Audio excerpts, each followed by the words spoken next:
Hayo nimewaambia ili muwe na amani ndani yangu. Ulimwenguni mnayo dhiki, lakini jipeni moyo, mimi nimeushinda ulimwengu. Tunasoma kitabu cha Yohana 16 mstari wa 33. Sasa mtumishi wa Mungu, katika sura hii utakuta Yesu aliwaambia wanafunzi wake mambo mengi sana. Pamoja na kwamba yeye hana budi kuondoka ili Roho Mtakatifu aje. Pamoja na kwamba tukimuomba yeye lolote kwa Baba kwa jina lake, yeye atalifanya. Na mengine mengi. Alafu mstari wa mwisho 33 anasema hayo, sababu ya kusema yote hayo ni ili tuwe na amani ndani yake. Alafu anasema ulimwenguni tunayo dhiki, ila tujipe moyo, yameushinda ulimwengu. Mimi naona vitu vingi sana kutoka kwenye huu mstari muhimu sana wa Biblia.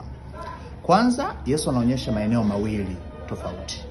Anasema amani, muwe na amani ndani yangu, lakini ulimwenguni mnayo dhiki. Kwa hiyo jambo la kwanza ambalo mstari huu unatuonyesha, unaonyesha kwamba pamoja na vitu vingi ambavyo mtu anaweza kukutana navyo, hakuna sehemu yenye amani ya kweli, yenye utoshelevu, yenye satisfaction kama ndani ya Yesu. Hayo nimewaambia ili muwe na amani ndani yangu, lakini ulimwenguni mnayo dhiki. Sasa jambo la pili ambalo analiona ni kwamba kwa sababu tupo katika ulimwengu huu, basi tunakutana na magumu kadha wa kadha. Lakini huku tunakutana na haya yote, tukumbuke jambo moja. Tunayemwamini Yesu Kristo alisha paralyze kila nguvu ya kusababisha sisi tushindwe, ya kusababishwa sisi tuonewe.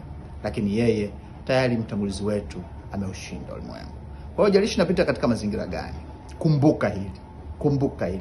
Hakuna chochote kitakupa utoshelevu zaidi ya ndani ya Yesu Kristo. Mbinguni mnayo dhiki, lakini jipeni moyo, mimi nimeushinda ulimwengu. Mimi naitwa Robin Mwenda. Shalom.